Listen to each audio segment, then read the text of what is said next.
They deliberately crossed their arms in front of me, making quite a show of it. Well, well, well, why has the underperforming, low-income guy come back to headquarters? Sorry, but your beloved ex-wife is now my wife. They were wearing matching rings on their left ring fingers. I let out a deep sigh. And then, at that moment, President Johnson, it's time for your appointment. A beautiful woman with her long black hair neatly tied up took my hand and smiled warmly. My name is Eric Johnson. I work in the HR department at the headquarters of a certain IT company. I don't have any particularly outstanding skills, but I think I manage my tasks quite well. Well, I've been what people would call a typical office worker, the kind found everywhere. I landed a job at an average company and married Sophie, whom I met there. Hey Eric, are you doing good? Oh Sophie, not too bad, and how about you? Although we work in different departments, Sophie often comes to see me during breaks like this. Do you think you can leave on time today? Why don't we try the new French restaurant that opened up near the station? Sounds nice, and let's do it. Great, I can't wait. Sophie, who is 4 years younger than me, has a charming yet slightly cheeky personality. Well, she's still adorable in that way too, and I often find myself giving in to what she wants. People often tease me for being a henpecked husband with a young wife, but I was quite satisfied with our married life. It seems like my life is just good with no problem, but even I have things I struggle with. Having a date night with beloved wife after leaving work on time, very nice, huh? Brandon. Among the things I struggle with, my relationship with Brandon, who is the HR department manager, is the most challenging. I've always found it difficult to deal with him because he always seems to look down on others and make snide remarks. It's fine to show off like that, but make sure you fix the mistakes in the documents before you leave. Excuse me, was there any mistake anywhere? Come on, you're so distracted that you don't even notice such mistakes. It's good that you get along with your wife, but make sure to maintain a balance between your personal life and work, okay? With a sneering smile, Brandon pushed the documents back to me. When I checked the returned documents, indeed, there were some mistakes that I should have noticed. That's strange. My manager should have checked it as well. It might be a coincidence, but whenever Brandon is involved, inexplicable mistakes seem to occur more frequently. Well, no point in suspecting anything. I have no evidence that Brandon is doing behind my back, and it's my waste of time to pursue it, stirring up trouble. With a sense of resignation, I headed back to my desk. At work, while Brandon often made me in trouble, it wouldn't be an exaggeration to say that having Sophie in the same company kept me sane. Sophie's presence was that much of a comfort to me. But lately, there's been an indescribable sense of unease about Sophie. Sophie, that French restaurant we went to the other day was pretty good, wasn't it? How about we go again next weekend? Well, yes, not bad. Lately, Sophie seems more interested in her phone than in our conversations, even at home.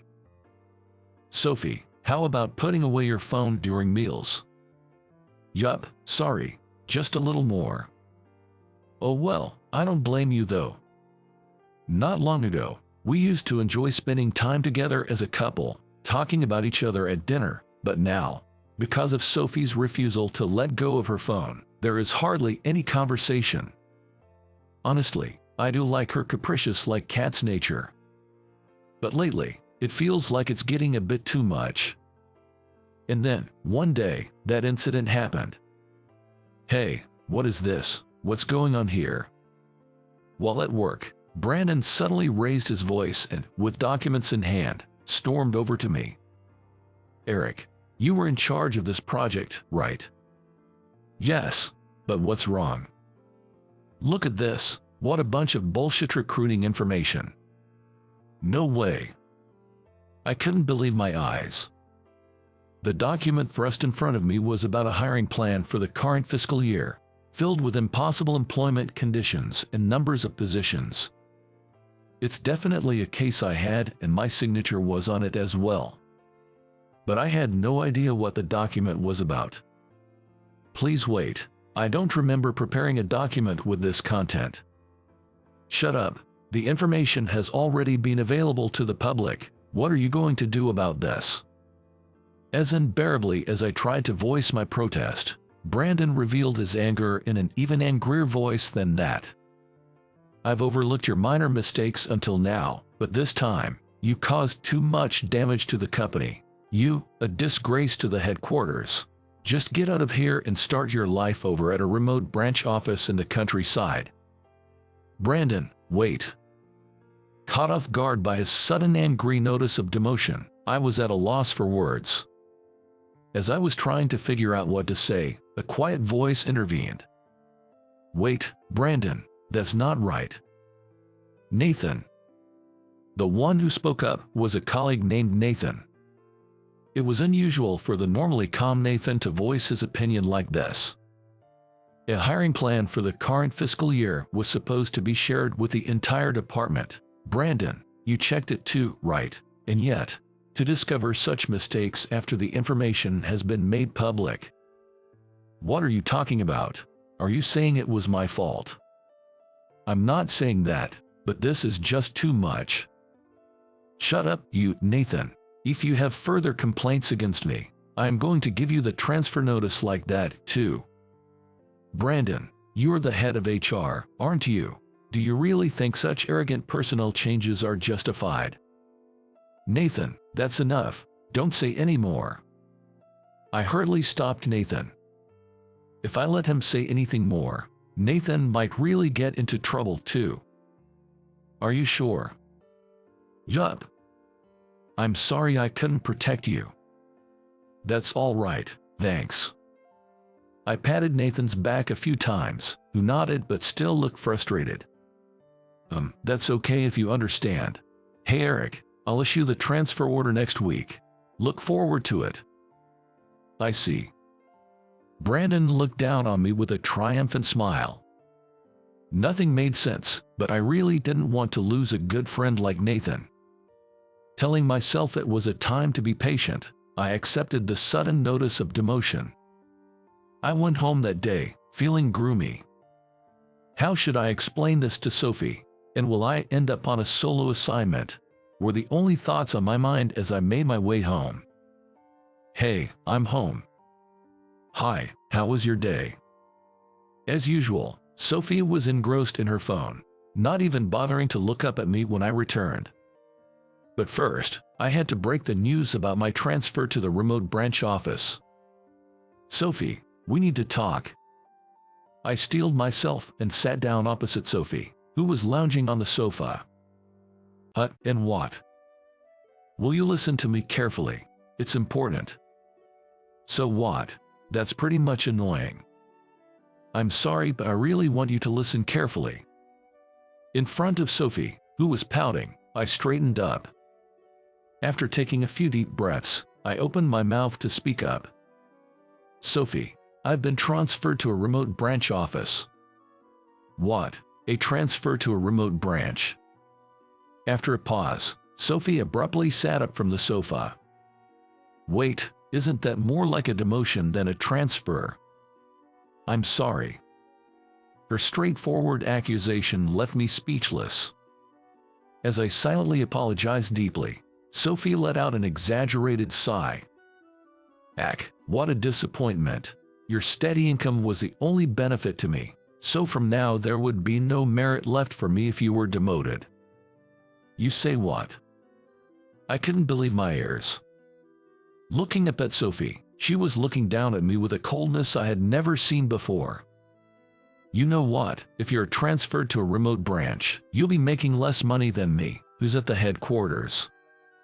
Well, that's enough, Eric. Let's get a divorce. A divorce? Sophie, you know what you're talking about. Of course I do. I can't stand being married to a man who makes less than me.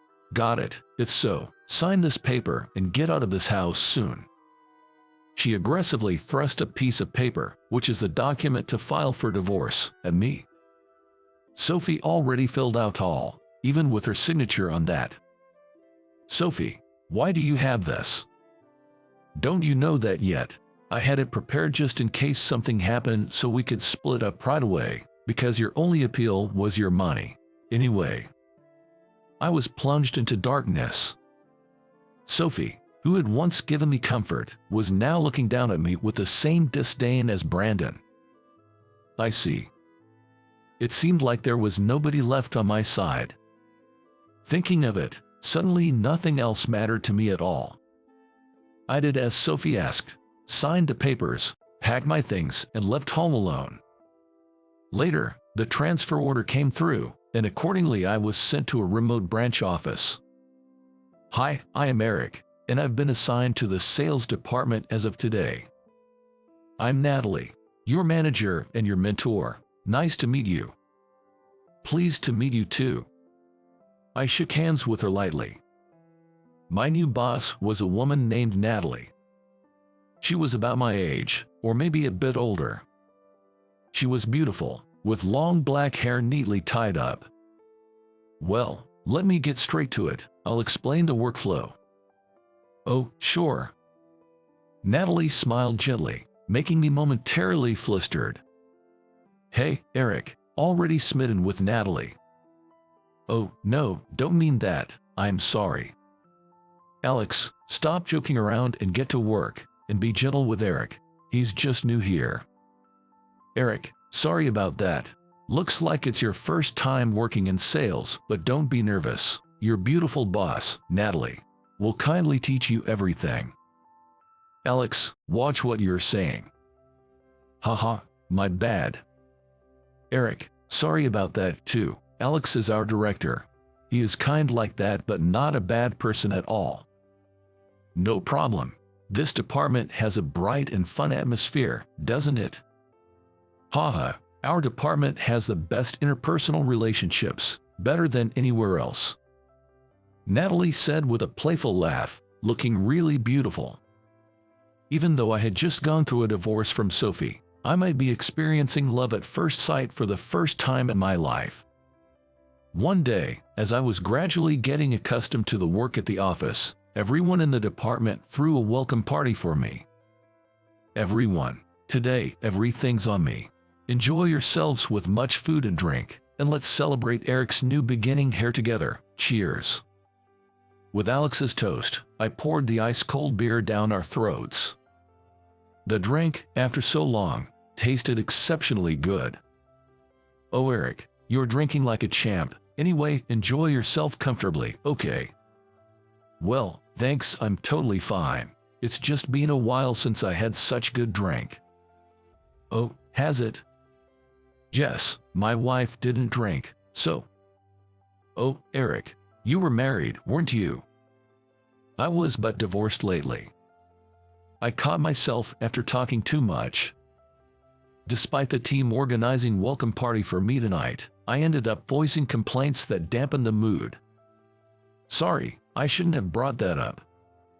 No problem. Hey, why don't you let it all out here, since we're all together? What? To tell you the truth, many employees are puzzled about how to interact with you since you came from headquarters, so please take this opportunity to tell everyone about yourself. All right, then. Encouraged gently by Natalie, I shared about the unfair treatment I got at the headquarters and the circumstances leading to my divorce from Sophie. Eric, you've been through a lot, man. Alex, please don't cry. You've had too much drink. As Alex weeps upon hearing my story, Natalie discreetly passes him some paper napkins and a glass of water. So the headquarters is really that cutthroat, huh? You did well to endure all that. That's admirable. Thank you very much. The other employees, who had been keeping their distance and watching over me, now approached me in a friendly manner. Thanks to Natalie encouraging me to share my story, I felt like I had become much closer to everyone in the department that day.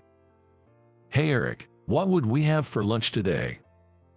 How about the Mexican restaurant across the street? Sounds nice, let's go. Wait, young men, eat vegetables occasionally for your health, you know. Here are some veggie juice for you all, so just drink it up before going. Wow, great. Thank you so much. Thanks to the welcome party the other day, I had completely blended in with the sales department at the office. I had become good friends with the employees around my age, eating lunch together, and the longtime female employees often brought in treats like this. Eric, I know it's short notice, but could you join me for the client visits this afternoon? Sure, no problem. Great. Do you remember the client we visited together the other day? They really took a liking to you, and they've expressed a desire to have you take on future responsibilities. Oh really? But Natalie, wasn't that client originally brought in by you? That doesn't matter. Meeting our clients' needs is our top priority. I'll hand everything over to you today, so I'm counting on you. Thank you so much. Work was going smoothly too. Natalie is a genuinely nice person with a pleasant personality. She readily passes on her achievements to her subordinates for the sake of the clients, without any hesitation. She was nothing like Brandon, who was at the headquarters. I found myself increasingly drawn to Natalie. Since transferring to this office, I've genuinely started to enjoy my work for the first time. Eric, congratulations on landing the major contract. Thank you. That's amazing. I've tried convincing them for a while, but they wouldn't budge. It's all thanks to Natalie's guidance. I truly appreciate it. Today, I'm raising a toast with Natalie at a slightly fancy bar. Since then, I've become increasingly interested in Natalie and have been finding reasons to invite her out after work and on days off.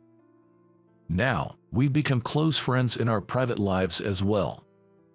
It's truly amazing. This might actually be talent. Come on, that's exaggerated. Not at all. This is the biggest contract our branch has ever secured, and our sales figures are the highest ever. This is really something, you know. Natalie's eyes sparkle with excitement as she passionately makes her point.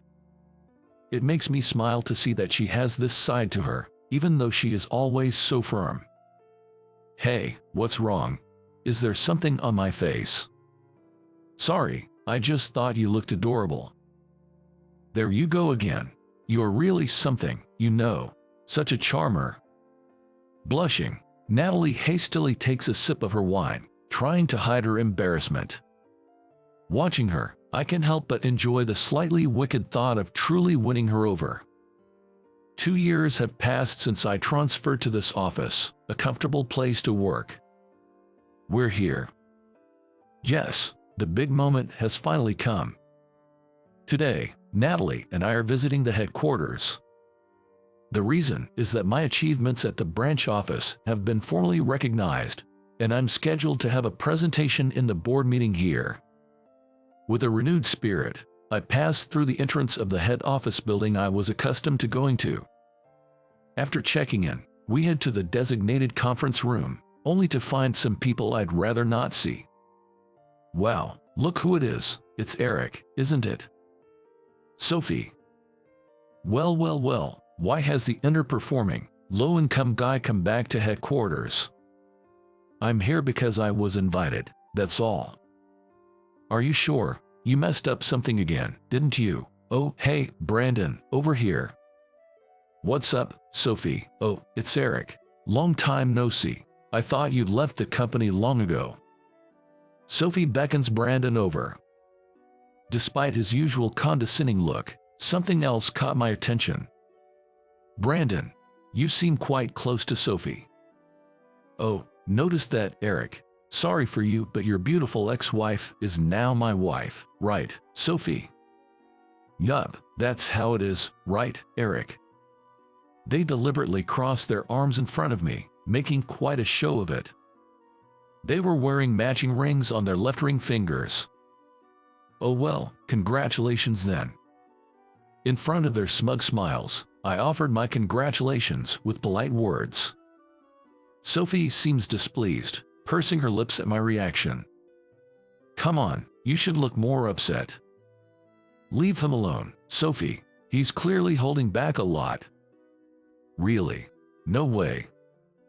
Of course, after all, he lost such a beautiful wife to me. I'm really disappointed to see them start flirting with each other without being bothered by the eyes around them. At the same time, I wonder what I ever saw in Sophie. The news of their marriage doesn't stir any feelings in me. Shall we begin? At that moment, Natalie, who had been quietly standing by my side, steps forward and glances at Sophie and Brandon. Excuse me, who is this lady? Sorry for the late introduction. I'm Natalie, the sales department manager from the branch. Sales manager in the branch office. Natalie, wait, you can't be. Oh, you knew me. You are indeed the human resource manager of the headquarters, no matter how incompetent you are. Wait, what? What's going on here? Brandon, caught off guard, flicked his eyes back and forth beside Sophie, who looked utterly confused by the unfolding events. Feeling a bit anxious about the complicated situation, I was relieved when Natalie took my hand and smiled reassuringly. All right, President Johnson, it's time. The President Johnson, what's this lady talking about? Is she crazy? Hey, Sophie, that's enough. This lady is. Sophie, visibly irritated, lunged at Natalie, but Brandon hurriedly intervened to stop her. I see, let's go. I'm not the president yet, though. Sorry, I got a little pissy myself. Well, I'm glad I got to see your lovely side on that one. Excuse me, that's enough of it. Let's go now. Alrighty. Urged by a blushing Natalie, I began preparing for the presentation. The presentation at the board meeting went off without a hitch. With that, I conclude my report. Thank you all for listening. Thank you very much. The moment I finished my presentation, the room erupted in a round of applause. Bravo, that's my family indeed. The loudest applause came from President Thompson, the president of the company. I returned a polite greeting to a beaming President Thompson. President Thompson, I'm very grateful for your compliments. Hey Eric, let's stop talking coldly like that now. You can call me Dad, you know. President Thompson, we are in the middle of work. Why would Natalie say that? Well, since we're all here, let's make the announcement. Dad, please. Come on, it's okay. President Thompson, excitedly holding a microphone, seemed to mildly annoy Natalie. While calming her, I attentively listened to President Thompson's words. Ladies and gentlemen, I have an important announcement to make. Eric, who just had the great presentation here, is engaged to my daughter. We will soon welcome him as a president's assistant to the headquarters, so please keep that in mind. President Thompson's speech was met with another round of applause. Meanwhile, in a corner of the meeting room, only Sophie and Brandon were turning pale and shrinking in size. Come to think of it, Eric was originally working here at the headquarters, right? Yes, I worked in the HR department until 2 years ago. Why would someone as talented as you be transferred to that branch? That's because. Saying this, I glanced at Brandon in the corner of the room. Brandon was shaking his head as if begging me not to continue, but I had already decided to reveal everything. 2 years ago, I was wrongly held responsible for others' mistake and was transferred to the branch by Brandon. What? Let me hear more about that. Hey Brandon, come here. You were in HR, right? Yes.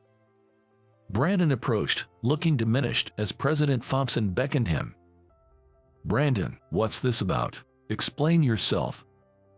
Well, it was true that Eric made a serious mistake, and I was just doing my job as the HR manager to transfer him to the branch. It seems there is a discrepancy in your stories. If only there was some evidence. Just as President Thompson looked troubled, a voice rang out.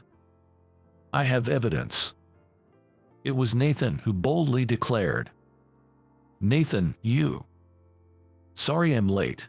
I've finally gathered some convincing evidence." While saying this, Nathan inserted the USB stick he was holding into the computer connected to the projector. After a moment, audio and video began to play on the screen in the meeting room. The video showed Brandon and Sophie together. "Are you sure this is okay?" "It's fine. It's been over a year since then. Nobody is going to dredge up the past now." "Really? So, can we get married finally?" "Yes, that's right. That's why I discredited Eric. Man, it was tough altering the contents of the proposal to that extent." "Brandon, you are so bad." "Sophie, I'd do anything for you. If there's someone you don't like, just let me know. I can fire them with my HR department head powers." "Wow, thank you." The video cut off as Brandon and Sophie embraced on the screen. The meeting room erupted in murmurs. As you can see, Brandon and Sophie, Eric's ex-wife, were in an inappropriate relationship. The biggest mistake in the HR department at that time was Brandon's self-induced attempt to get Eric and Sophie divorced. What a lamentable thing. President Thompson was trembling with anger after watching the video. "Brandon, no more excuses. I'm so sorry. An apology doesn't cut it. This is practically a violation of human rights. Appropriate measures will be taken against you. Stay confined to your home until further notice. Did you understand that?" "Yes." In front of an infuriated President Thompson, Brandon was shaking nonstop. Seeing him like that, I finally felt as if the lingering bitterness in my heart was melting away. "Nathan, thank you. If I was of any help, that's great. There's more evidence, so if you need it, just let me know." "Thanks a lot." Nodding to each other, Nathan and I exchanged handshakes. Sometime after the incident at headquarters, I got a call from Sophie. "Hi Eric, I'm sorry but I never imagined it would come to this. Brandon and I both got fired. What should I do from now? Please help me." I could hear Sophie's sweet, coaxing voice coming from the other end of the phone. In the early days of our marriage, I would readily give in to Sophie's whims and do whatever she asked. But now, I feel absolutely nothing. "And what do you want me to do?" "You know what I mean. Hey, let's start over, okay, Eric? I don't need that old guy anymore, and you are truly only one for me. You don't want that old lady as your fiancée, do you?" "Hey, Sophie." Sighing deeply, I proceeded to make things clear to Sophie. "I've already officially married Natalie. Given what happened, I knew you'd try to reach out to me like this." "What? No way, tell me it's not true. You married that old lady. It's not too late to call it off. I'm younger and prettier, right? Come on. You know it's true." "Sophie, you're a mature adult. If you keep this up, I'll have to take appropriate action." "What? Are you talking about a lawsuit?" "Well, unusually perceptive of you. Yes, that's what I mean. If you understand, then please behave accordingly. Got it?" "What? How dare you, Eric?" "Yes, regarding the alimony for the affair with Brandon. I'll be filing a separate claim for that, so just be prepared." "Alimony? No way, I don't have that much money." I hung up before Sophie could finish her sentence. That was the moment when everything finally came to an end. Time passed and the seasons changed.